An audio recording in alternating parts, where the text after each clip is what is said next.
What is up, guys? Alex Acevedo here with Fearless Sports Performance, and today I want to talk about nutrition. Some of the important things that we're going to talk about with nutrition is calories, macronutrients, micronutrients, supplements, and then we're going to talk about some different tools that you can use to help you with your nutrition and weight manipulation. So the first thing and the most important thing that we're going to talk about is calories.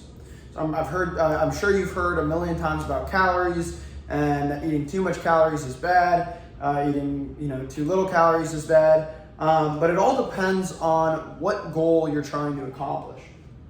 And so typically we see three major goals with athletes. The first of those goals is fat loss. So in fat loss, what we're going to try to do is get into a caloric deficit.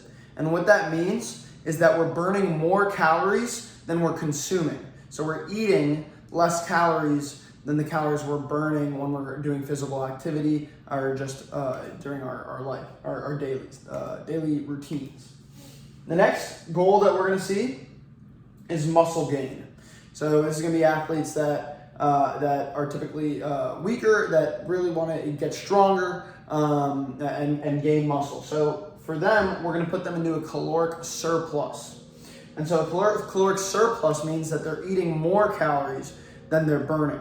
Something really important to understand here is that we see a lot of athletes that talk about how they can't gain weight, that they're hard gainers, that it doesn't matter how much they're eating, but they still can't gain weight. And this is very common, but if you are in a caloric surplus, you will in fact gain weight. So something really important with some of those guys is just continue adding calories to your daily nutrition until you start to see that weight gain start to come. And that's going to be really important, is tracking our calories, because if you don't track, it's really hard to improve something. So with those guys, a lot of times they'll complain that they're not gaining any weight. We'll have them start tracking their calories, and then they start to realize they're not eating many calories. So then we start to stack calories on top of that, and eventually we start to see that weight gain happen.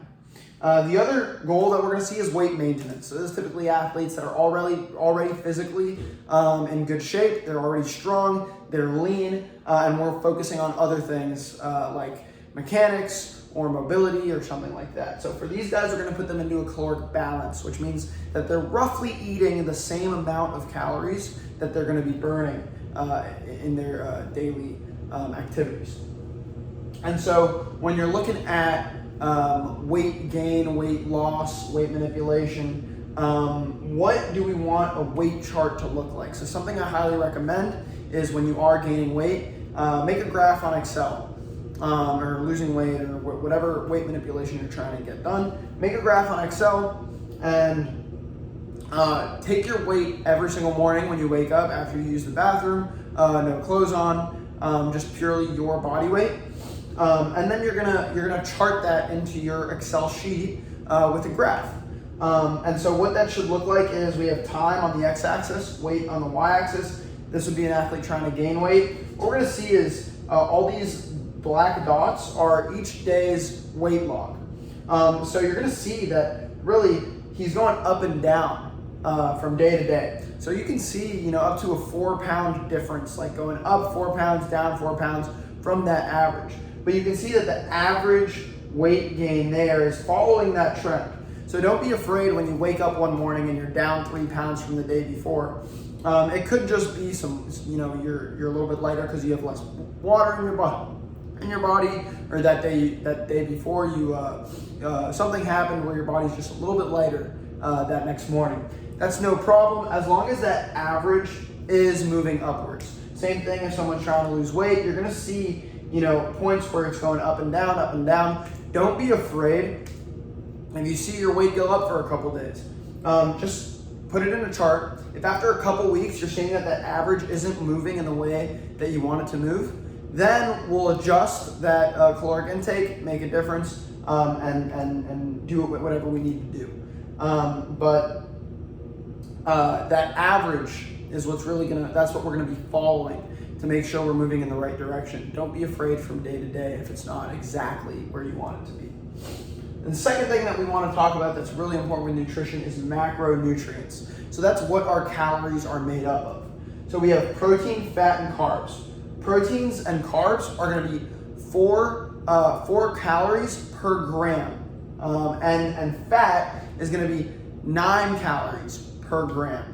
So fat's going to be a little bit more dense, a little bit more calories for a little more bang for your buck there. But protein, very important. Protein is responsible for muscle repair and growth. So that's going to be extremely important when we're trying to put on muscle, especially as an athlete.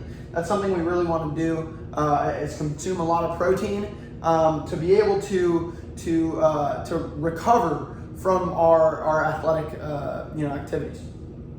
And so we want to have adequate protein. If you're having too much protein, sometimes it's just not necessary, but we definitely don't want to have too little protein. So when we're losing weight, we're going to want to have about 1.1 to 1.4 grams per pound of lean muscle mass.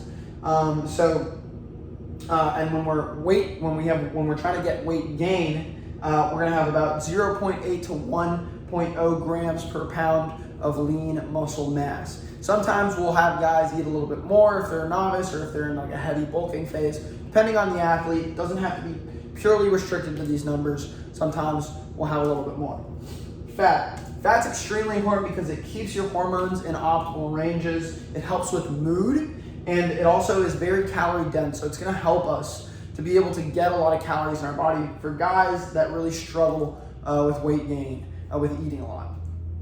And so the hormones are going to be extremely important because we're going to have hormones like testosterone that are really going to be important with muscle growth. So if those hormones are not kept in those optimal ranges, it's going to be a lot harder to see that performance and improvement that we really want to see.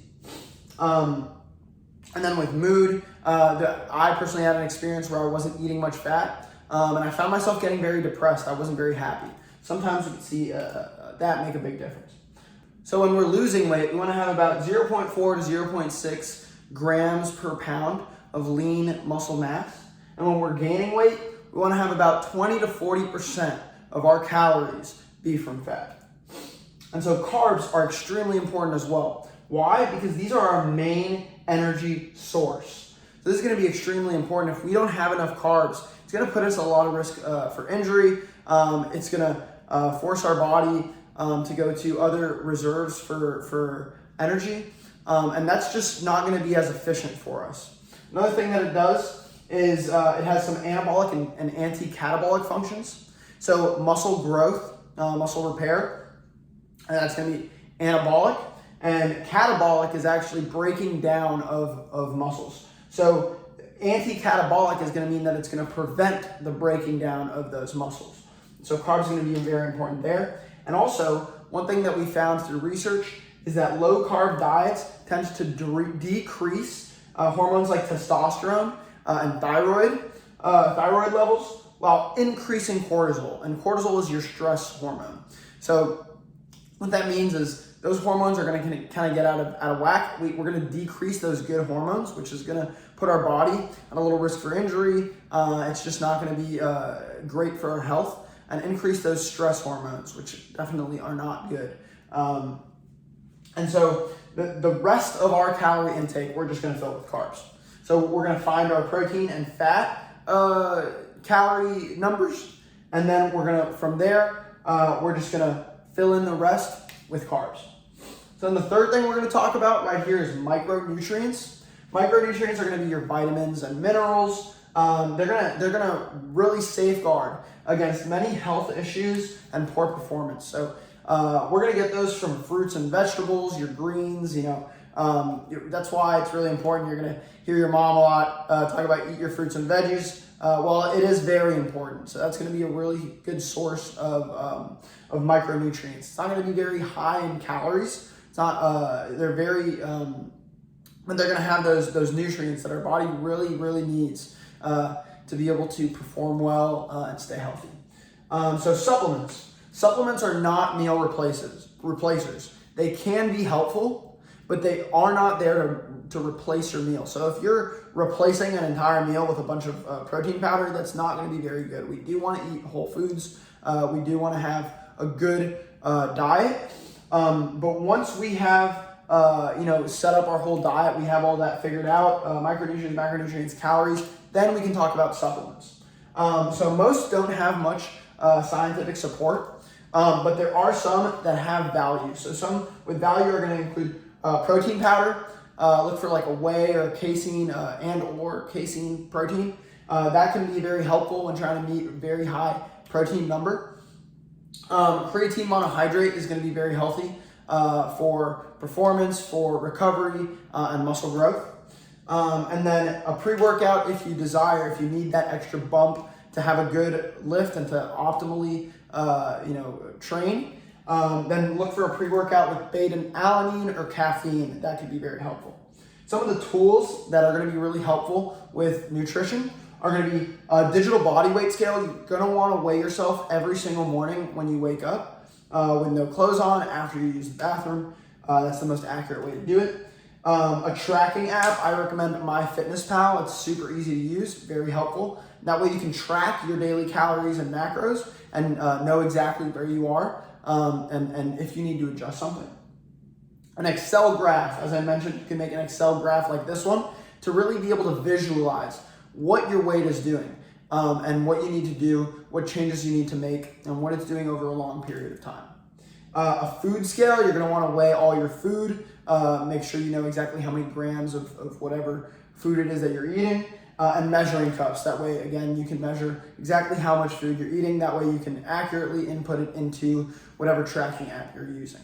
Thanks a lot for listening. I hope you enjoyed it. Stay fearless.